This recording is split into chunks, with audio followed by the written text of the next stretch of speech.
Mesdames et messieurs, bonjour. Les challenges se suivent mais ne se ressemblent pas. Et notre challenge cette semaine, c'est de faire opiner des jeunes sur les questions d'actualité au Bénin.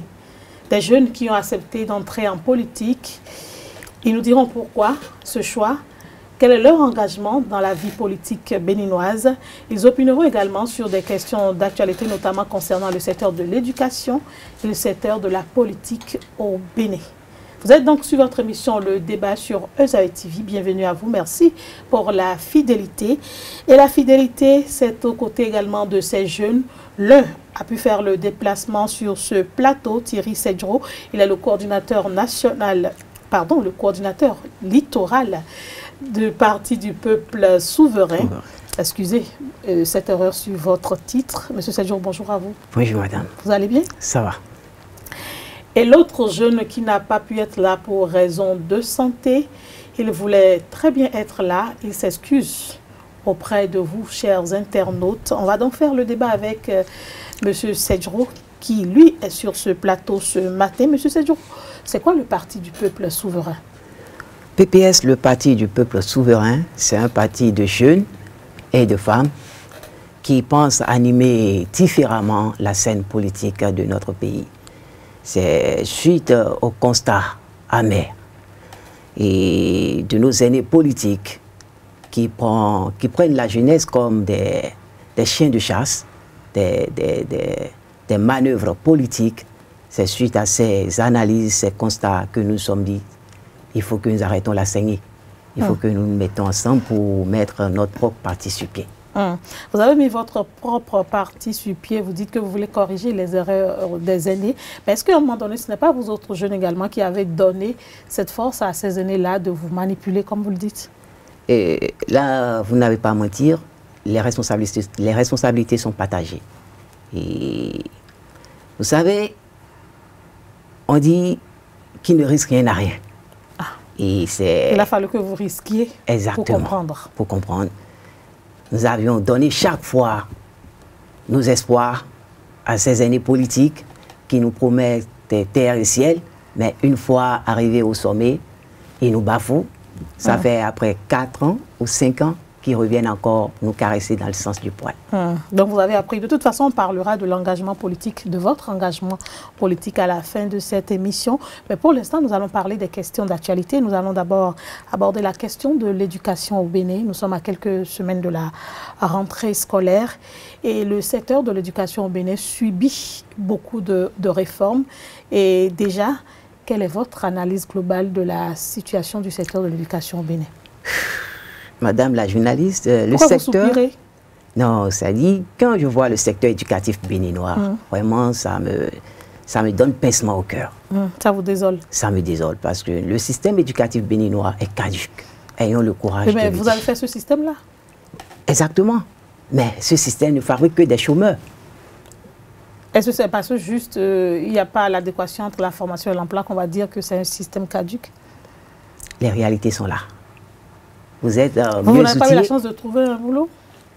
Non, bon, moi... Ou vous avez appris un métier et vous en faites un autre? J'ai fait l'enseignement technique, donc j'ai dû raccrocher très tôt et m'accrocher à quelque chose. L'enseignement technique est quand même un porteur d'avenir, non? Exactement, vous savez, le système éducatif béninois est fait d'enseigner que quand vous n'avez pas quelqu'un en haut là-bas, au sommet là-bas, quand vous n'avez pas un parrain, ça veut dire que vous pouvez avoir tous les diplômes, mais ce serait, comment on dit, vous n'avez pas le bout du tunnel. Vous n'avez pas le bout du tunnel. Donc le système, selon vous, est caduque. Est-ce que vous épousez les réformes qui sont actuellement en cours dans ce secteur? Les réformes, bon, avec ce gouvernement, moi je le dis toujours, quand l'occasion me présente, je prends avec pincette toutes les décisions de ce gouvernement. Bon. On dit que celui qui a été mordu par un serpent a peur souvent du ver de terre. Naturellement. Donc vous êtes un peu... je suis très sceptique. Par rapport aux décisions. Donc vous attendez que ça soit réalité pour croire? Je suis un Saint Thomas. Face à la rupture. Face à la rupture, vous êtes un Saint Thomas. Et c'est comme j'aime bien à le dire à votre président souvent, vous avez quand même porté cette rupture et ce nouveau départ-là. Exactement. Vous savez, et moi personnellement, j'ai opté pour le président Talon, suite à son projet de société. C'est la mise en œuvre du projet de société qui est en cours. Mise en œuvre. Donnez-moi un seul exemple de ce qu'il a dit et qu'il est en train de pratiquer actuellement. Ah. Donc Vous allez me parler des réformes? Non, je n'ai pas à vous donner des exemples, mais je veux bien comprendre. Vous dites que vous l'avez soutenu et je demande si ce pourquoi vous l'avez soutenu, il ne le fait pas, notamment dans le secteur de l'éducation. Moi, je le dis toujours, premier exemple, voilà le président Talon qui dit « Je promets 500 000 emplois à la jeunesse à défaut de 1000 emplois chaque année. Bientôt 3 ans.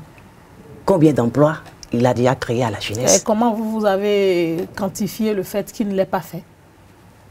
Madame, les faits sont là. Non, les réalités sont là. Dites-nous les réalités que vous avez quantifiées, puisque vous êtes un acteur politique aussi. Comment est-ce que vous les avez calculées? Vous vous basez sur quoi? Vous savez, chaque jour que Dieu fait, nous allons à la rencontre des jeunes, des femmes, de la population pour échanger avec ces derniers. Les faits sont là. Ne nous les rends pas. J'aimerais qu'on me dise, ok, voilà, sur les 500 000 emplois que le président Talon a promis à la jeunesse, ok, voilà ce qu'il a fait. Il y a plus de licenciements que de recensements. Si nous sommes d'accord. D'accord. Maintenant, on va revenir à notre point principal. Nous parlons de l'éducation. Les réformes sont actuellement en cours. On parle même d'une création prochaine. Pas d'une création, d'un remodelage du Conseil national de l'éducation. On sait que ce conseil, on en a longtemps parlé, on l'a espéré de tous nos voeux. Et désormais, ce conseil se chargera de tout ce qui concerne le système éducatif béninois, son fonctionnement, les programmes scolaires, tout ce qu'il y a autour. Est-ce que cela vous réjouit en attendant, puisque vous dites que vous êtes un Saint Thomas, en attendant que vous ne voyez la réalité sur le terrain? Est-ce que cela, vous dites, bon, enfin un pas, parce qu'on sait que le professeur Paulin Moutondi a longtemps fait cette lutte-là? Vous savez, l'élite qui est là actuellement, c'est quelqu'un que j'ai pris le temps d'analyser, de voir ses contours. Écoutez, si vous n'êtes pas quelqu'un de pragmatique, vous allez vous laisser facilement séduire par notre chef de l'État. Parce que c'est quelqu'un qui a la bouche très très mielleuse, très flatteuse. Là, on ne parle pas du chef de l'État, on parle des actions. Je ne dis ce qu'on vient pas, j'en viens là. On ne va pas faire un débat de personne. Non, je ne fais pas un débat de personne en réalité. C'est pour vous dire quoi? Certes, le Conseil national de l'éducation est mis sur pied. Reste à savoir si ça va prendre en compte les aspirations du secteur. Qu'est-ce que vous mettez déjà dans ces aspirations-là? Le tout ne suffit pas de dire de créer un Conseil national d'éducation. Nous avons le système éducatif qui est caduc, nous avons des enseignements qui se plaignent. Est-ce que ces enseignants sont dans de bonnes conditions? Est-ce qu'ils ont des outils nécessaires pour donner une rentabilité positive? Oui, mais il y a quelques semaines, quelques mois en arrière, on a organisé des évaluations pour ces enseignants-là, pour pouvoir savoir ce dont ils ont réellement besoin. Parce qu'un médecin, tant qu'il ne vous a pas fait des analyses, un check-up, il ne peut pas savoir de quoi vous souffrez pour vous traiter. Et dit, le président et son gouvernement ne peuvent pas dire qu'ils ne connaissent pas les mots qui minent le secteur éducatif béninois. Au moins, vous êtes convaincu de cela, si je suis convaincu. Ce qui se passe. Maintenant, pourquoi est-ce que vous n'êtes pas convaincu de ce qu'ils ont la bonne foi de pouvoir régler ces problèmes-là, ou de tout au moins de commencer? Le problème est que nos acteurs, nos aînés politiques, cherchent à mêler la politique à tout. On met la politique dans tout ce que nous faisons au Bénin, ce qui est un peu dommage. Vous auriez préféré quoi par rapport au Conseil national de l'éducation? Je demanderais au gouvernement de mettre l'homme qu'il faut à la place qu'il faut. C'est tout. Et de prendre en compte les aspirations des enseignants, de les mettre dans de bonnes conditions. Et puis bon, le tour est joué. Souvent, on a l'habitude de toujours tout demander à nos gouvernants. Là, vous dites qu'il faut que le gouvernement fasse tout pour que les enseignants, par exemple, qui sont dans le système éducatif, que ce soit de la prématernelle jusqu'au supérieur, puissent avoir de bonnes conditions de vie. Est-ce qu'à un moment donné, vous vous êtes demandé qu'est-ce que ces enseignants-là peuvent également faire pour améliorer le système éducatif? Parce qu'on sait que quand on prend, moi je prends souvent le cas du privé, les enseignants du privé ne vivent pas dans de meilleures conditions, ils vivent même presque dans la précarité. Et pourtant, ils donnent le meilleur d'eux-mêmes pour avoir de bons résultats en fin d'année. Là, vous n'avez pas à mentir. Et je dirais toujours qu'on met la politique à tout. Vous voyez, même quand on prend nos secrétaires, nos secrétaires généraux, eux tous sont affiliés à des partis politiques. Ne nous voilons pas la face. Eux tous sont affiliés à des partis politiques. Donc, il faudrait que qu'on se comment dire, et qu'on enlève les clivages politiques et qu'on s'adonne réellement à la chose. Quand on dit que l'État met les enseignants dans de bonnes conditions, il faudrait que ces derniers aussi répondent à leurs exigences. Ils sont là pour un travail. Donc il faudrait qu'ils prennent aussi en compte, qu'ils remplissent leur part de responsabilité. Est-ce que vous êtes au moins convaincu que depuis quelques années, même si ce n'est pas autant du gouvernement Talon, autant du gouvernement Yahi, peut-être autant d'autres gouvernements, beaucoup d'actions ont été menées pour améliorer les conditions de vie des enseignants, tout au moins. Est-ce que ce n'est pas déjà suffisant pour les encourager à donner le meilleur d'eux-mêmes? Reste à savoir si c'est continuel. Non, mais vous avez dit que vous êtes un chômeur, si ce n'est pas trop exagéré le mot que j'utilise. Mais pendant ce temps, il y en a qui sont dans le système et on continue d'améliorer leurs conditions. Ils demandent, on leur octroie un peu, ça augmente, alors que vous n'avez peut-être pas cette opportunité-là. Et que peut-être ce que vous cherchez pour évoluer, c'est moins que ce qu'ils ont reçu. Je vous dirais que c'est des affaires de copinage, de parrainage, d'affinité. Je vous donne un exemple, c'est un ami avec qui j'ai eu à fréquenter qui me dit, je suis allé déposer mon dossier pour la vacation et puis on me demande, est-ce que tu as un parrain qui t'a envoyé? C'était quand ça? C'était en quelle année?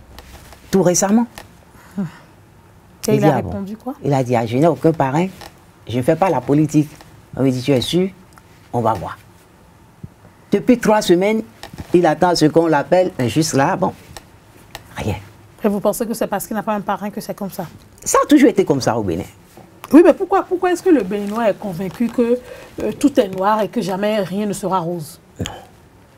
En fait, moi, je ne suis pas... Vous avez dit que vous êtes un pessimiste? Oui, bon, je ne suis pas un pessimiste. Je suis un peu sceptique par rapport aux décisions, aux promesses de nos élites actuelles. Oui, mais les grandes personnes disent que quand vous-même vous voyez la vie en noir, c'est que la vie risque d'être noire pour vous.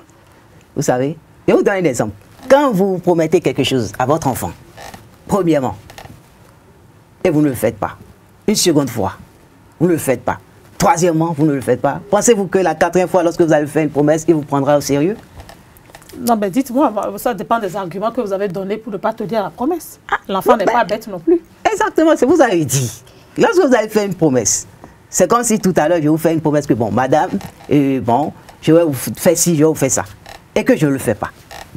Prochainement, dès que je vais le dire... Certainement qu'il y a une raison. Moi, tel que je suis, je me dirais qu'il y a une raison. Ah bon? Et chaque fois, il y aura une raison? Moi, je n'accuse pas a priori, à première vue. J'essaie toujours de comprendre. Je vous dis, en tout cas, vous êtes plus outillé que moi. Vous savez bien de quoi je parle. Non, je ne sais pas de quoi vous parlez. Moi, je pose des questions, vous répondez. Si vous me mettez à parler en parabole, je ne vous comprendrai pas. Je ne parle pas en parabole, je parle terre à terre. Oui, mais si vous faites une promesse à votre enfant, oui, et que, au cours de circonstances, vous n'arrivez pas à tenir cette promesse, il suffit juste d'expliquer cela à l'enfant. L'enfant comprendra. L'enfant vit avec vous et l'enfant vous connaît. Est-ce que nos dirigeants actuels le font? Je ne sais pas comment est-ce que vous vous entendez avec eux pour qu'ils vous fassent des promesses. Vous savez, c'est comme si... Moi, je ne suis pas en politique et je ne m'attends pas à leurs promesses. Il faudrait que... Moi, je demanderais au chef de l'État et à son gouvernement de prendre en compte les aspirations du peuple.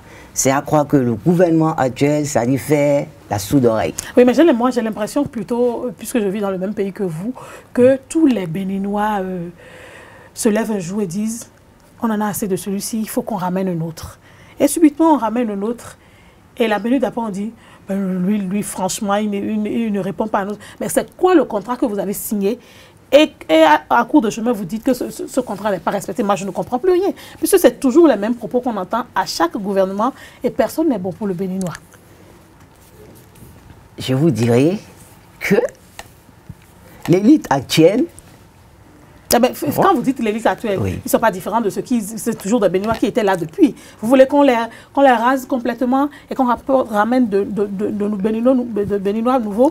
Alors qu'il y a des Béninois nouveaux, il n'y a pas de Béninois nouveaux. Puisque vous dites l'élite, j'ai l'impression que l'élite depuis, je ne sais pas, 1960, qu'on a eu l'indépendance, rien n'a changé, puisque c'est toujours le même discours jusqu'en 2018.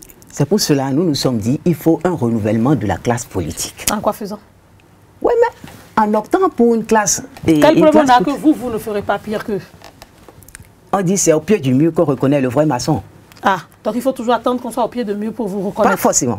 Je dis, nous disons toujours quelque chose. Au sein du PPS, nous en fait la politique de la vérité. Tout le monde fait la politique de la vérité. Donnez-moi un exemple. Donc tout le monde le fait, c'est toujours ce que vous dites, tout ça, c'est pas nouveau ça. Parce que vous avez devant vous un citoyen qui ne croit pas aux politiques, moi je ne crois pas en vous, donc je ne vois pas en quoi vous seriez différent des autres. Vous allez peut-être, vous êtes très rusé en plus, vous allez choisir peut-être des moyens très détournés, mais c'est toujours pour atteindre vos objectifs à vous, pas forcément les objectifs du peuple. Pourquoi vous riez? Ah ouais, c'est par rapport à votre allocution. Non, vous essayez de me convaincre et j'essaye de vous pousser à me convaincre. Vous savez, il est temps que le Béninois... Demain, je serai peut-être un de vos mandants. Si je le souhaite vivement. Peut-être, je suis sûr que vous allez me dire que vous voulez aller aux législatives. Tout le monde veut aller en politique. Vous savez, il est temps que nous, Béninois, nous brisons, comment on dit, les mythes, les chaînes de la mendiacité. Il faudrait que le Béninois compte sur ses propres forces. Parce qu'on a l'impression, j'ai comme l'impression que... On nous pousse à compter sur nos propres forces, c'est nous qui crions encore qu'il y a des problèmes, les tas sont élevés, on nous fait si, on nous épuise, alors que c'est normal. Vous savez, moi je suis engagé, si je dis aux gens que j'ai jamais voté dans ma vie, on ne me croit pas. Non, c'est un choix. Exactement. On ne peut pas vous contraindre à voter non plus. Mais j'ai opté pour la politique suite à certains constats amers. Suite au manquement, parce que nos aînés politiques ont failli à leur mission. Ils ont failli à leur mission. Et vous allez changer certainement cela? Nécessairement. Raison pour laquelle nous avons mis le parti sur pied. Oui, mais depuis, vous ne m'avez pas convaincu. Vous avez dit, vous voyez tout ce qui se fait actuellement dans le secteur de l'éducation comme noir. Mais est-ce que forcément, il n'y a pas quelque chose qui soit meilleur? Avant, il fut une époque où, à l'université d'Abomey-Calavi, sans parrain, comme vous le dites, ou quand vous n'avez pas les bras très longs, vous ne poursuivez pas vos études. Mais aujourd'hui, vous pouvez aller au campus, vous pouvez faire vos études sans aucun problème, non? Vous êtes sûr? Alors, je ne sais pas, je vous pose la question. Je ne crois pas. Comment ça? À cause je vous demande de faire scolarité? recours au décret du 10 mars 2017 que le gouvernement a pris pour supprimer les allocations des étudiants. Mais il y a des parents qui n'avaient pas d'allocation et pourtant qui s'occupaient de l'éducation de leurs enfants, non? C'est une question de responsabilité. Il y a des enfants de pauvres et c'est sur ces allocations qui comptent. Est-ce que vous aussi vous trouvez normal que vous fassiez des enfants et que vous comptiez sur l'État pour pouvoir vous s'occuper de vos enfants? Est-ce que les allocations, ça vient forcément, ces fonds-là viennent du contribuable béninois? Ah, ça vient d'où? Selon les infos, ça vient de l'extérieur. Et vous pensez qu'on va passer toute notre vie à nous endetter pour que... Est-ce que c'est de l'endettement? Est-ce que c'est un endettement? Vous pensez que c'était donc vous? Non, mais il faudrait que le gouvernement nous prouve. Chaque fois que ces fonds sont signés, on parle de prêt, mais jamais de dons. Et vous savez que quand vous-même vous allez emprunter de l'argent, ça va être des intérêts chaque fois que les jours se grainent. Et vous voulez qu'on continue par prêter pour pouvoir faire plaisir entre griffes des enfants de pauvres. Parce qu'effectivement, il y en a qui sont pauvres, mais tous ne le sont pas. Parce qu'il y en a qu'on a connus au campus, qui ont quand même fait des années, qui n'ont pas fini leurs études, qui n'ont même pas bien étudié, et qui sont devenus des leaders au campus, et qui pensent que le campus, c'est chez eux. Hein. Vous voulez qu'on continue ce système-là? Vous savez... De mendicité, puisque vous avez utilisé le mot tout à l'heure. Il faut faire des choses dans les règles de l'art. Ah. Moi, je sens un peu... Vous êtes trop accusatif par rapport aux dirigeants. Je sens un peu de la précipitation dans les actes si vous étiez chef de l'État, vous auriez fait quoi? Si j'étais chef de l'État, je vais améliorer le secteur éducatif. En permettant que ceux qui ne méritent pas les applaudissements... Je dis bien en faisant des choses dans les règles de l'art. Dites ce qu'on n'a pas fait dans les règles de l'art. Par exemple, le décret qu'ils ont pris, que le gouvernement a pris, le décret du 10 mars 2017. Est-ce que c'est conforme? Est-ce que ça cadre avec les réalités? Quand vous avez analysé en tant que leader politique, est-ce que c'était conforme? C'est pas du tout conforme. Vous avez tout récemment, les étudiants ont encore marché. Qu'est-ce que vous appelez conformité? Je demande, est-ce que ça répond avec les réalités de la vie estudiantine? Qu'est-ce que vous appelez conformité? Selon moi, est-ce que ce décret, ça répond aux aspirations? Ça répond au monde estudiantin? Je crois que non. Si ça répondait, les étudiants ne vont pas chaque fois se mettre descendre sur la rue et crier à l'occasion. Vous pensez que l'État... Ils ont marché tout dernièrement sur des bien sûr. Vous pensez que l'État est débonnaire, c'est ça? L'État devrait pouvoir tout donner sans jamais rien avoir pour pouvoir mettre en œuvre ces programmes, ces actions? Je n'ai pas dit ça. L'État est tout d'abord, le gouvernement est venu avec un programme. Nous sommes d'accord. Je prends au mot les propos du président qui disait ceci: dès que je prendrai le pouvoir, j'améliorerai le secteur éducatif, je ferai de nos hôpitaux qui seront équipés en plateau technique. Et vous pensez qu'on doit juste faire un bâton magique et tout va être réalité pour que vous sachiez? Pas du tout. Il a dit quoi? Je connais les Béninois. Non, oublions ce qu'il a dit. Est-ce que dans les faits, vous pensez qu'il doit juste taper du poing sur la table et ça va être réalité? Qu'est-ce que vous... Je veux comprendre ce que vous espérez que vous n'avez pas vu. Vous avez dit qu'on ne devrait pas suspendre les allocations. On aurait dû faire quoi? Laisser le système continuer comme tel, où des gens qui n'avaient même pas besoin d'allocations prenaient des allocations pendant que d'autres qui en avaient besoin n'avaient pas. Je demanderai au gouvernement de faire des réformes qui prennent en compte les aspirations de chaque secteur. Vous l'avez dit. Moi, je veux du concret. Je veux comprendre. Supposons que vous êtes venu en campagne et que je suis un mandat et que je vous dis, qu'est-ce que vous mettez concrètement dedans? Moi, je veux comprendre. Là, après, je vous pose la question, est-ce que ceux qui ne méritent pas les allocations parce qu'ils sont dans les bonnes grâces vont continuer par prendre pendant que les vrais pauvres n'en ont pas? C'est un système qui est là. Nous sommes d'accord. Et le gouvernement... Nous n'avons pas à être d'accord. C'est un système qui est là. Et le ministre de l'enseignement supérieur doit, comment dire, assainir le milieu. S'il y a mal dans quelque part... Mais c'est ce qui se fait, non? Mais je ne crois pas. Qu'est-ce qui se fait selon vous? Je crois qu'il y a, comment dire, du favoritisme. Vous avez fait le campus d'Abomey Calavi?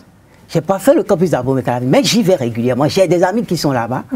Je peux citer par exemple Habib Arandessi, qui fait une lutte effectivement par rapport à ça. Et vos amis qui sont là-bas se plaignent et vous les croyez, vos amis? Exactement, avec preuve. Tout dernièrement, ils ont animé une conférence de presse. L'ONG La Voix estudiantine, ils ont animé une conférence de presse sur Abomey Calavi, qui ont dénoncé les magouilles qui se passent à la DBSU par rapport aux allocations, avec des preuves à l'appui.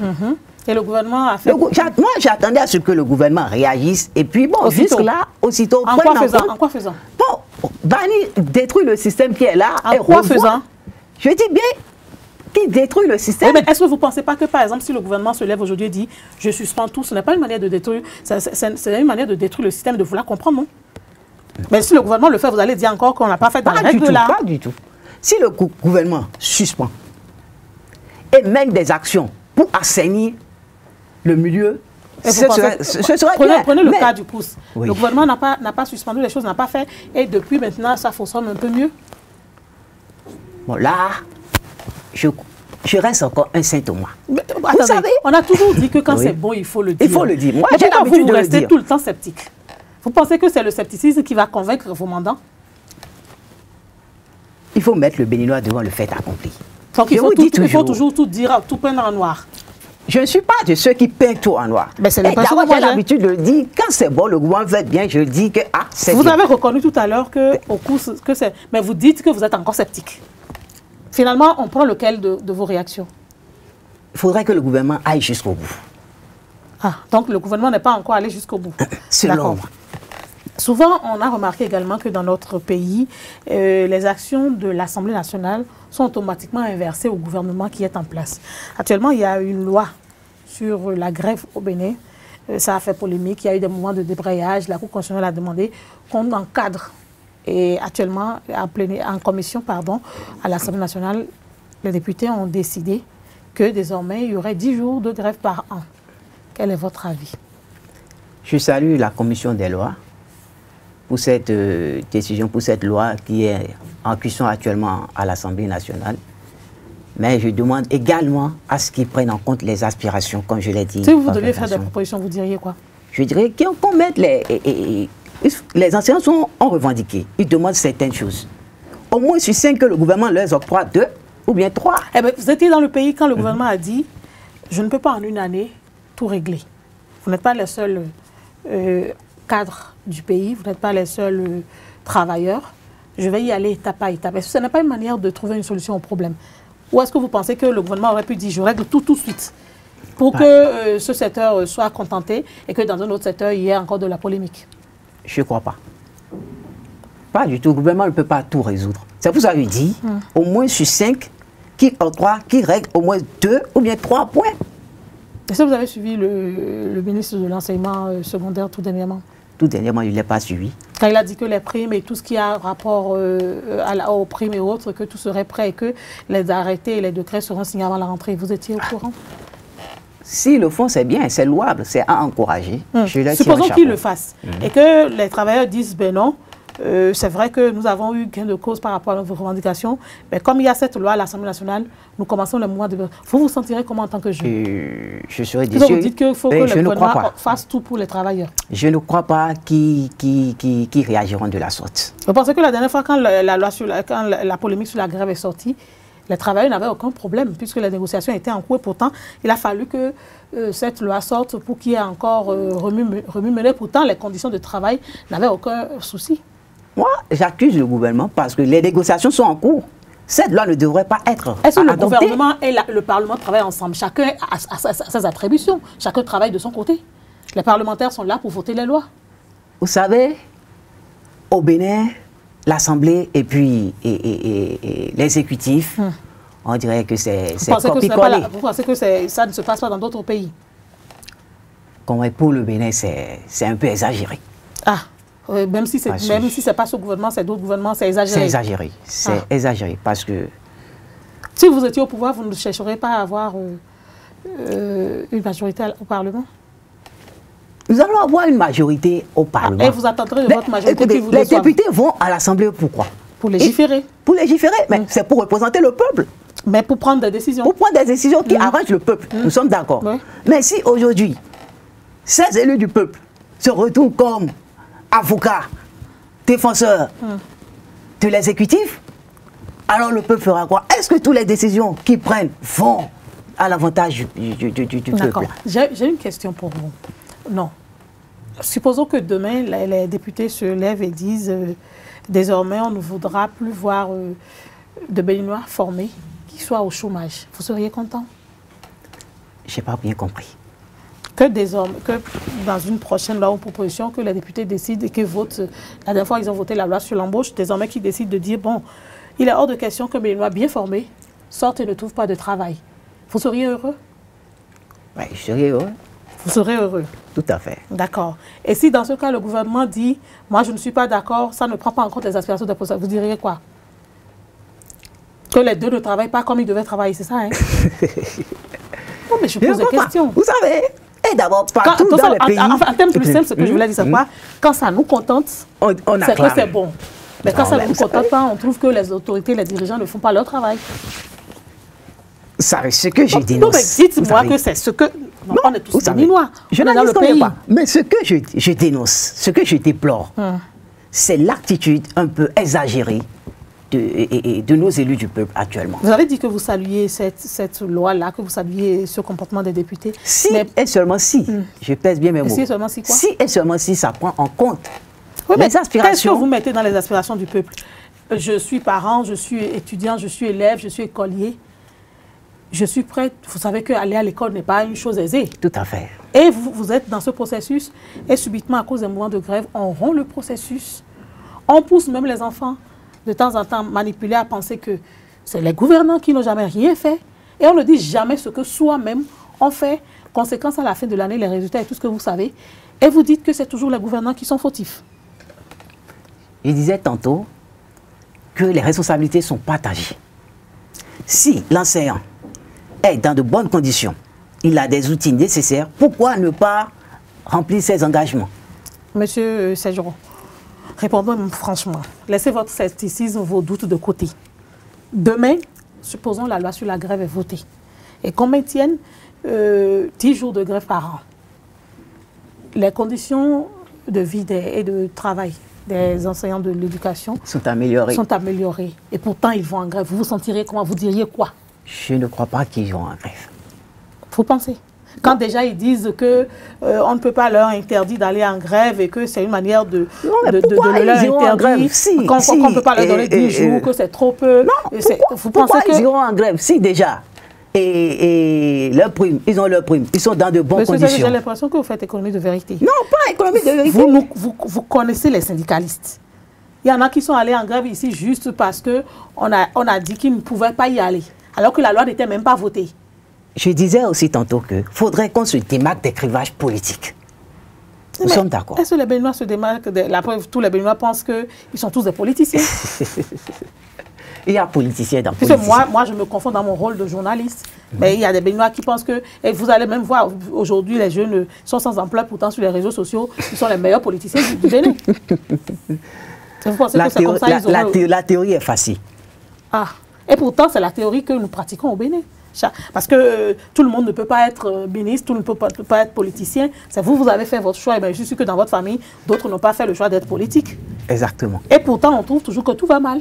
Vous pensez que c'est la politique? Puisque vous aussi, vous êtes allé en politique. Vous auriez pu dire, par exemple, bon, j'ai été formé en technique, je vais m'arranger avec d'autres camarades pour créer une petite société ou une petite activité que nous allons... Mais vous allez dire, non, j'entre en politique. Et l'autre aussi va se lever demain et dire, j'entre en politique. Et au finish, dans les bureaux, dans les administrations, on retrouve des personnes qualifiées, ayant le potentiel, mais qui se sont devenus des cadres qui préfèrent rester dans les bureaux. Vous pensez que le développement va s'amorcer ainsi? Le développement, je demanderais à tout un chacun des Béninois que ce n'est pas seulement l'État qui va forcément parler du développement. Chaque Béninois peut développer sa localité. Et vous pensez que les Béninois parlent du développement? Certains le parlent. Certains parlent du développement. Beaucoup parlent plus de politique. Surtout les jeunes qui pensent que les anciens ont mal fait. Et des fois, on leur donne le pouvoir. Vous m'indexez. Non, je ne vous indexe pas. J'ai fait le constat que c'est vrai qu'il y a des jeunes de plus en plus qui se lèvent, qui disent, nous, on veut changer quelque chose. Ce que nous souhaitons vivement, puisque les anciens ou les aînés pensent que les jeunes n'en sont pas capables.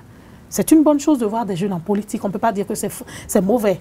Mais on se rend compte que ces jeunes en action sont pires que les aînés. Et vous pensez que ces aînés vont vous laisser tout quand ils constatent que vous êtes pire qu'eux? Vous savez, quand vous avez une idéologie... Et les jeunes sont plus revendicatifs. Et ils veulent en finir même avec les aînés.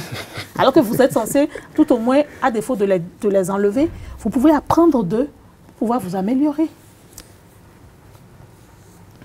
Vous savez, il faut avoir une conviction et une idéologie. Vous pensez que tous les jeunes, si on vous demandait d'analyser les jeunes Béninois en politique, ont des convictions? Je ne dirais pas tous. Ah, au moins là, vous répondez franchement. D'accord, tous n'ont pas la conviction. Tous n'ont pas une conviction, tous n'ont pas une idéologie. Et qu'est-ce qui explique cela? Bon, il y a donc qui sont en politique par des intérêts personnels. Pourquoi vous hésitez à sortir les mots? Non, ce n'est pas que j'hésite. Moi, je parle allègrement, je n'ai pas peur de m'exprimer. Quand l'occasion me le permet, je n'ai pas peur de m'exprimer. Et il y a d'autres jeunes qui sont entrés en politique, qui n'ont pas la conviction, qui n'ont pas d'idéologie.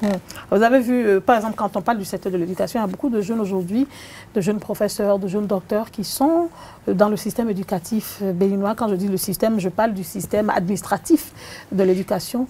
Est-ce que vous pensez qu'ils ne font pas bien leur travail et ils ne portent pas bien les aspirations de l'offre plus jeune? Vous savez, moi j'ai fait un constat. Oui. Le Béninois à l'extérieur est plus productif que chez lui. Mais est-ce que ce n'est pas parce que le Béninois pense qu'il doit être un modèle à l'extérieur et au pays? Pourquoi ne pas être un modèle chez soi? Ah ben je ne sais pas.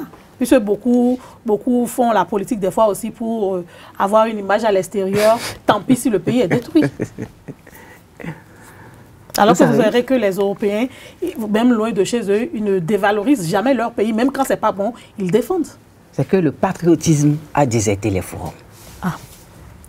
Aujourd'hui, combien de Béninois vous allez voir qui ont encore l'amour de la patrie? C'est juste une minorité. C'est la faute aux aînés, c'est ça, hein? Naturellement. Vous savez ce qu'on dit chez moi, ou ce qu'on dit souvent dans les familles? Non. On peut éduquer un enfant, mais on ne peut pas forcer l'enfant à accepter l'éducation qu'on lui a donnée. Comment? Vos parents ne vous ont jamais forcé à être bien éduqués. La preuve, dans une même famille, vous voyez, les enfants ont été éduqués de la même manière. L'un intègre un modèle parfait, mais l'autre un cancre, carrément. C'est la faute aux parents, c'est ça? Je dirais que la faute est aux parents. Tout de go. Et quelle responsabilité l'enfant qui a accepté d'être ce qu'il est là n'a aucune responsabilité? Si, vous savez, quand l'enfant commence par poser certains actes en tant que parent, et vous laissez la main facile, ça va grandir. On est en Afrique, on est au Bénin. Vous pensez que les parents acceptent que l'enfant devienne n'importe quoi dans sa famille? Non, mais je dis, quand l'enfant commence, dès le bas âge, l'enfant commence par poser certains actes. Et que bon, vous regardez et puis, bon, vous laissez passer chaque fois et puis ça devient une habitude. Naturellement. Naturellement. Dans votre environnement, c'est ça? Le constat est là, mais pas. Moi je ne le fais pas en tant que parent. Ok, vous ne le faites pas. Moi, je ne le fais pas. Je suis sûre que vous n'accepterez pas voir votre enfant. Par exemple, c'est n'importe quoi. Un monsieur qui me disait hier que, eux, en son temps, lorsque un enfant fait mal, on le corrige proprement. Mais aujourd'hui, est-ce que tu peux toucher l'enfant de quelqu'un?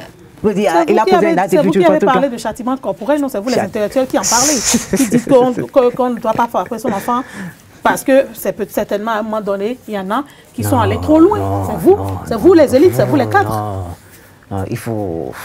Moi, en tout cas, je ne partage pas cet avis. Quand c'est mal, quand c'est mauvais, ayons le courage de dire c'est mauvais et corrigeons ça. Quand vous avez des parents qui changent d'opinion au rythme de leurs intérêts à la maison, vous pensez que quand c'est mal, ils le disent et quand c'est bon, ils le disent. Donc, en termes plus simples, si on doit résumer, les réformes en cours dans le système éducatif ne vous convainquent pas déjà. Vous attendez d'être convaincu encore. Les réformes en cours, je dis, je salue. Mais vous attendez qu'on vous Oui, mais je reste un Saint-Thomas, j'attends de voir. D'accord. Je sais que le sujet qui vous intéresse le plus, c'est la question liée à la politique. Puisque vous dites que vous êtes un jeune politicien. On va y aller. Monsieur Sedjuro, beaucoup de réformes également sont actuellement en cours, notamment sur le code électoral. Et je sais que votre parti aspire à aller aux prochaines législatives, le parti du peuple souverain. Et déjà, on a dit que désormais, pour être candidat à ces législatives-là, il faut payer pour les rassemblements 200 millions, soit 2 400 000 pour chaque candidat. Qu'est-ce que vous en dites au parti du peuple souverain? C'est une décision que nous n'acceptons pas. Ah, et comme ça, comment vous comptez vous présenter aux législatives? Vous pensez que c'était mieux de payer 83 000 francs pour aller prendre tous les avantages? C'est pas 83 000 francs, non, c'est 8 300 000 pour les législatives. Que tous les députés payent? Oui, voilà. La liste paie 8 Vous pensez que c'était déjà bon, hein? Soit 83 000 francs par député. C'était bien. Ça prenait en compte les aspirations du peuple. Madame la journaliste, je vais vous demander, le SMIC béninois est à combien? Le SMIC béninois est au montant où il est. Vous connaissez mon... Non, mais je vous demande, le SMIC béninois est à combien? Vous n'êtes pas payé au SMIC. Et pourtant, vous aspirez à être un politique. Et pourtant, malgré votre chômage, vous n'avez pas croisé les bras. Vous savez... Et puisque vous avez parlé d'idéologie et de conviction, c'est quand même un parti qui vous porte. Et le parti n'a pas qu'un seul militant qui est payé au SMIC. Vous savez, il ne faudrait pas que nos députés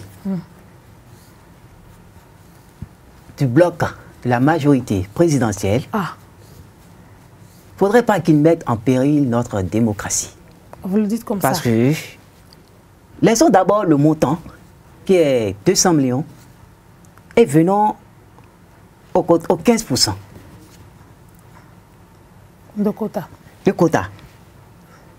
Parmi eux, quel parti politique a pu déjà engendrer 15 députés? Est-ce parce qu'on ne l'a jamais fait qu'on ne peut pas rêver le faire? Ou qu'on ne peut pas penser le faire? Ou qu'on ne peut pas vouloir le faire? Je me demande, eux, ils sont allés de quel constat pour en arriver là? Quand vous dites que nos députés ne maîtrisent pas ce dont ils parlent. Non, je me demande s'ils prennent le temps de lire les lois avant de les adopter. Juste là. Sincèrement. Parce que je me dis, ça ne cadre pas avec notre constitution, ça ne cadre pas avec nos réalités. Vous auriez souhaité quoi? J'aurais souhaité, par exemple, qu'ils militent le nombre de mandats. Qui limite ça à combien? Au moins 2. Qu'on arrête de voir des éternels députés. Oui, mais si dans leur localité, ils ont été choisis. Encore que c'est bien beau aujourd'hui, vous êtes à la touche, vous le dites. Si demain vous prenez goût et qu'on vous choisit à l'Assemblée nationale, vous aurez envie de revenir parce que vous n'avez peut-être pas fini de faire ce que vous pensez bon pour le peuple. Ils ont fait quoi pour le peuple? Dites-moi, quel député aujourd'hui va dans sa circonscription, chez ses mandats, et leur explique? Ils y vont. Donnez-moi un seul exemple. Ils y vont. Je ne vous donne pas l'exemple parce que vous êtes un politicien et vous savez qu'ils y vont. Non, vous savez, donnez-moi peut-être que je ne suis pas informé. Non, vous ne pouvez pas ne pas être informé puisque vous êtes dans le secteur. Et puis vous existez, ça fait quelques années au moins déjà, non? Oui. Depuis combien d'années? Bon, bientôt 1 an. Ah, juste 1 an. Oui. Donc, je voulais savoir pourquoi vous n'étiez jamais allé aux législatives. Pourquoi vous pensez qu'en 1 an, vous êtes capable de faire des miracles et que d'autres ne s'en sont pas capables? Et avec le président, nous avons eu la chance de faire le tour du Bénin. D'échanger. Vous avez fait le tour du Bénin. D'échanger avec la population, d'échanger avec le bas peuple, de prendre en compte... Vous pensez que votre bas peuple... Non, un instant. Dans votre tour sur le Bénin, vous avez sillonné toutes les communes, toutes les localités, tous les villages du Bénin? Tout à fait. Vous êtes sûr? Vous voulez lui vous amener les preuves? Non, non. Commencez déjà par dire, nous-mêmes on ira vérifier. Vous avez visité combien de localités? Nous sommes allés au nord. Nous sommes allés... Aller au nord, c'est nous sommes allés à truc là, comment on appelle... Par exemple, à Matéri, on a échangé. Ce n'est qu'une localité. On est allé dans la Takora. On a échangé avec eux. On est allé aussi dans des échantillons de localités. Non, pas des échantillons. Matéri. Vous avez pris ça. Nous avons fait le tour du Bénin. Nous avons fait les 4 nord. Vous avez fait le tour de certaines localités du Bénin. Parce que vous ne pouvez pas avoir visité tous les villages du Bénin. Je vais vous amener les preuves. Parce que nous sommes dit, au sein du PPS, nous avons fait la politique de la vérité. C'est-à-dire, nous avons fait toucher le Béninois du droit, ce que nous disons. Et non de l'incantation, et non des fausses promesses comme le fait nos aînés. On verra bien. On va vous souhaiter que vous soyez à l'Assemblée. On verra bien ce que vous ferez, si c'est toujours la politique de la vérité ou si c'est la politique de l'intérêt général ou de l'intérêt personnel. On vous le souhaite. On verra bien. Merci beaucoup. De toute façon, on dit souvent que c'est à l'œuvre qu'on reconnaît l'artisan. Exactement. Donc vous faites la politique de la vérité. Vous êtes allé auprès des populations. Et nous avons pris en compte tout ce que... En quoi faisant? Nous avons noté les besoins. Vous en avez fait quoi? Puisque actuellement, vous n'êtes pas au pouvoir, vous n'êtes pas à l'Assemblée nationale. Nous sommes en train de travailler, nous sommes en train d'étudier pour voir dans la manière du possible. Vous pensez sortir du blackout et faire des miracles? Non. Ou vous travaillez avec d'autres partis déjà existants? Avant que le miracle ne s'opère, il faut commencer par faire certains travaux spirituels. Nous sommes d'accord. Donc, nous avons pris toutes ces aspirations. Déjà ou vous êtes toujours en vase clos? Bon, il y a des choses que je ne peux pas dire sur non, mais si vous travaillez avec d'autres partis, dites-nous que vous travaillez avec d'autres partis. Nous sommes seuls. Nous sommes seuls. Et nous nous sommes dit, si il faudrait que, parce qu'il y a des blocs qui se créent, si il faudrait qu'on aille... Donc vous ne comptez pas aller dans un bloc? Si, je dis bien, si ça s'impose. Il faut continuer d'y réfléchir. Oui, nous irons aussi en bloc, nous allons avoir le bloc d'une jeunesse dynamique pour les élections. Ah, jeunesse d'une... Non. Le bloc dynamique d'une jeunesse pour les élections prochaines. Si le problème de bloc s'impose. Il faut que les députés revoient cette question de caution. Exactement. Heureusement que les débats ne sont pas terminés à l'Assemblée nationale et que ça continue. Et que ce que vous appelez bloc de la majorité parlementaire ne se sont pas entendus pour faire voter la loi avec leurs propositions telles que vous le dites et que les débats sont en cours. Mais rappelez-vous toujours que nous sommes en démocratie et que c'est toujours la loi de la majorité qui passe. Naturellement. Voilà, donc c'est des fautes. Maintenant, qu'est-ce que vous dites du quitus fiscal? Ça, je demanderai aux opérateurs économiques, aux hommes d'affaires, d'être en règle. Pourquoi vous leur dites ça? Parce que c'est souvent eux qui ne sont pas en règle, c'est ça? Les faits sont là, la majorité sont fautifs. Donc pour vous, quand on aspire à la politique, quel que soit son domaine d'activité, il faut être en règle avec le fisc. Et le Parti du peuple souverain est en règle avec le fisc? Tout à fait, vous pouvez vérifier. D'accord. Non, je pose juste les questions. Nous sommes tous suivis et on verra bien. Et qu'est-ce que vous pensez de la caution pour l'élection présidentielle? C'est encore trop. C'est comme si on veut, je sais pas, on veut créer un autre Bénin. Ah. C'est-à-dire où ce serait seulement... En termes plus clairs, les aspirations du PPS sont pratiquement les aspirations de la minorité parlementaire. Tout à fait. Nous nous sommes dit 250 millions. Je pose encore la question. Le SMIC est à combien? On ira chercher les 250 millions. Eh bien, les 10 millions qu'ils ont payés aux dernières élections, oui, ils l'ont quand même trouvé quelque part. Oui, 10 millions, vous avez dit. On a vu des jeunes cotiser ici pour que des candidats puissent... Non, laissez cette histoire de cotisation. Mais ils l'ont quand même fait. Non, ça c'est du pipeau. Donc dans votre parti, vous ne cotisez pas? Non, nous cotisons, mais cette histoire de cotisation, je sais là où vous voulez aller. C'est pour ça que je vous dis d'arrêter. C'est pas ça, c'est du folklore. Je voulais aller où? Dites là où je voulais aller. C'est du folklore. C'est pas avec... Vous n'allez pas manger le piment dans ma bouche. Non, non. Supposons qu'en 2021, vous décidez d'avoir un candidat. Vous allez cotiser entre vous. Naturellement. Vous avez des lobbying et des personnes, des parrains. Tout à fait. Ils vont vous accompagner. Et pourquoi vous pensez qu'on ne va pas, que vous n'allez pas atteindre ce montant si c'est pour défendre les intérêts du peuple souverain, de ces militants que vous avez rencontrés à la base? Vous pensez que c'est important? Si tous les Béninois, nous sommes environ 11 millions aujourd'hui, si au moins 5 millions de Béninois cotisent le montant que je vois, pour vous n'allez pas atteindre 250 millions pour avoir un candidat? 250 millions, je dis encore que c'est trop. Ailleurs, est-ce que c'est de cette manière que ça se passe? Est-ce qu'on a le même niveau de développement? Le Bénin est plus développé que la Côte d'Ivoire? Le Bénin est plus développé que le Burkina? Le Bénin n'est peut-être pas développé comme ces pays-là. Oui. Mais le Bénin aspire au développement. Et vous avez dit tout à l'heure, ou tout au moins au début de l'émission, qu'il faudrait qu'on compte sur nos propres forces. Si ces fonds peuvent nous permettre de mener des actions pour aller au développement, en quoi c'est mauvais si c'est des Béninois qui y contribuent? Donc depuis 60, les fonds comptabilisés n'ont pas permis d'aller au développement. Et c'est maintenant. C'est à partir de 2021. Non, j'ai posé une question. Oui, je ne la disconviens pas. Est-ce que vous pensez... Moi, j'ai posé une question. C'est à vous, en tant que politicien, de me dire non, ça ne marche pas. En tout cas, parce qu'on sait que des gens ont été portés par des présidents, même qui ne sont pas des personnes qui ne sont pas béninois, pour être candidats. Ça, aux élections présidentielles. Ça ne pourra pas passer. À faire du 250 millions, c'est déjà trop. Et vous espérez qu'on mette ça à combien? Qu'on revoit. On peut mettre ça peut-être à peut-être que vous avez réfléchi à la question. À 15 ou bien à 20 millions pour les présidentielles. Au plus à 20 millions. Au plus à 20 millions pour les présidentielles. Et pour les législatives? Des réalités actuelles que nous avons. Et pour les législatives? Pour les législatives, on peut ramener ça peut-être à 10. Et quand demain le SMIC va augmenter et que nous allons atteindre un meilleur niveau de développement, vous accepteriez qu'on augmente? Tout à fait, c'est pour ça que je dis, compte tenu de nos réalités actuelles, je demande aux députés de mettre la caution présidentielle peut-être à 15 ou bien à 20 millions et les législatives à 10. Compte tenu de nos réalités actuelles, peut-être si demain... 10 millions pour tous les députés? Oui, pour une liste. Ah, pour une liste. Pour une liste. Ça me rassure. Pareil, j'imagine 10 millions pour 83 députés. Non, parce que c'est 8 millions 300 pour une liste. Quand on amène ça à 10 millions, le présidentiel, qu'on met ça à 15 ou bien à 20 millions, compte tenu de nos réalités actuelles. D'accord. Vous êtes jeune politicien, vous êtes coordonnateur du littoral du Parti du Peuple Souverain. Pourquoi vous avez dit que vous aviez accepté cet engagement politique? Parce que vous vouliez changer quelque chose. Tout à fait. Vous vouliez porter les aspirations du peuple. Est-ce que c'est juste en étant maire, député, président de la République que votre parti compte faire quelque chose?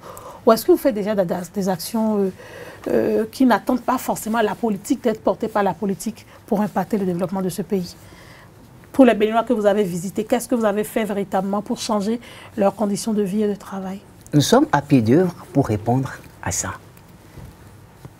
Au sein du Parti du Peuple Souverain, nous nous sommes dit que nous n'allons pas forcément attendre à être à des postes décisionnels avant de commencer par opérer sur le terrain. Qu'est-ce que votre parti a déjà fait sur le terrain? Je vous dis que nous sommes à pied d'œuvre. Nous venons de finir de faire le tour et maintenant nous sommes en train de travailler pour pouvoir répondre à chaque localité. Quelles sont les actions que vous comptez mener très prochainement? Très prochainement, nous comptons créer quelque chose pour recruter quelques jeunes, pour commencer par là d'abord. Ensuite,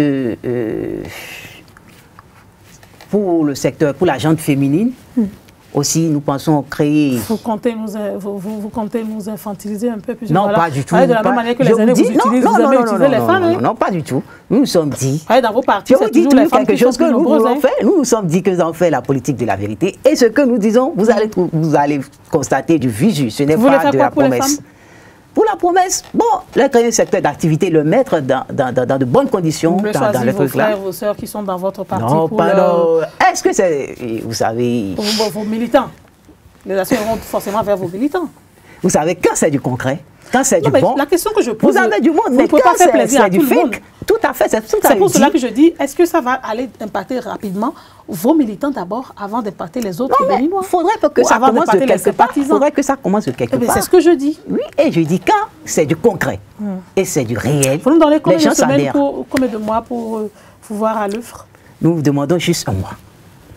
D'accord. Parce que bientôt le PPS va passer à l'offensive. Ah, vous n'êtes pas encore offensif? Non, nous sommes en rodage, en tout cas d'ici là. Vous apprenez des expériences passées, vous tirez des leçons en attendant. Parfaitement. D'accord. Puisque tous les jeunes veulent aller à la politique pour que le développement du Bénin se fasse, moi je ne choisis pas ce chemin-là. Si un jeune vous demande aujourd'hui qu'est-ce qu'il faut pour aller en politique, vous lui diriez quoi? Pour aller à la politique, je lui dirais tout d'abord, il faut avoir une conviction, il faut avoir le courage. Le courage de quoi? Le courage de dire la vérité, de dire les choses telles qu'elles sont. Vous pensez que toute vérité est bonne à dire? Toute vérité n'est pas bonne à dire, mais... Mais quoi? Mais il faut la dire. D'accord. Ok, il faut avoir le courage. Il faut avoir le courage, la conviction, une idéologie et un peu d'éthique. Il faut militer, forcément. Je demande... Pourquoi un peu d'éthique? J'aurais pensé que vous parliez de beaucoup d'éthique. Aujourd'hui, bon nombre de Béninois sont déjà ancrés dans leur tête que, c'est-à-dire, il faut compter sur l'autre. C'est-à-dire, il faut compter sur l'aide extérieure. Et ne pas travailler, ne pas exiger de soi-même. Beaucoup pensent que bon, quand on parle de la politique, bon, il faut aller pour aller chercher de l'argent, ou bien il faut, quand on parle de politique, de réunion politique, il faut aller pour qu'on puisse vous distribuer de l'argent. Il faut que la jeunesse se démarque de ça. Il faut que nous brisons ce mythe-là, parce qu'il y a un député qui a dit, moi je tiens la jeunesse de ma localité avec mes jetons. Vous savez, il faut que la jeunesse se démarque de ça. Il faudrait que nous épousons une idéologie, qu'on s'engage dans des partis, se militer dans des partis politiques. Quand on sait que les jeunes veulent du cash. Cash. Du cash tout de suite. Je leur demande, il faut semer avant de récolter. Ah, d'accord. Ce sera votre conclusion? Ce sera votre conclusion. En mot de fin, je vous remercie et je dirais à toute la jeunesse béninoise de prendre conscience, de tirer des leçons de ces 12 dernières années que le Bénin a traversées et que l'avenir, ça promet. Moi, je dirais qu'au départ, il devrait être deux jeunes. Au finish, l'un a pu répondre à notre invitation, l'autre n'a pas pu pour raison de santé. On lui souhaite donc un prompt rétablissement. On remercie M. Thierry Sedjo, coordinateur littoral du Parti du Peuple Souverain, PPS, d'avoir été sur notre plateau. Il nous a donné quelques semaines pour voir le PPS sur le terrain. Nous serons là pour voir leurs actions et nous serons là pour voir si ils font la politique dans la vérité avec le courage, la conviction et surtout l'éthique. C'est très important et pour lui, les jeunes peuvent militer, les jeunes peuvent être politiques. Ils peuvent participer au développement de leur pays à travers donc cette politique-là. Et moi, comme j'aime bien le dire, quel que soit votre niveau de responsabilité, quel que soit le niveau où vous êtes, même si ce n'est pas en politique, hâtez-vous de faire quelque chose pour impacter votre communauté, votre environnement, votre pays. Mesdames et messieurs, c'est la fin de votre émission Le Débat. Merci à toute l'équipe technique qui m'a accompagné. Merci surtout à nos internautes qui nous suivent sur la plateforme www.ezavetv.com. D'ici là, prenez soin de vous pour un autre rendez-vous de votre émission Le Débat.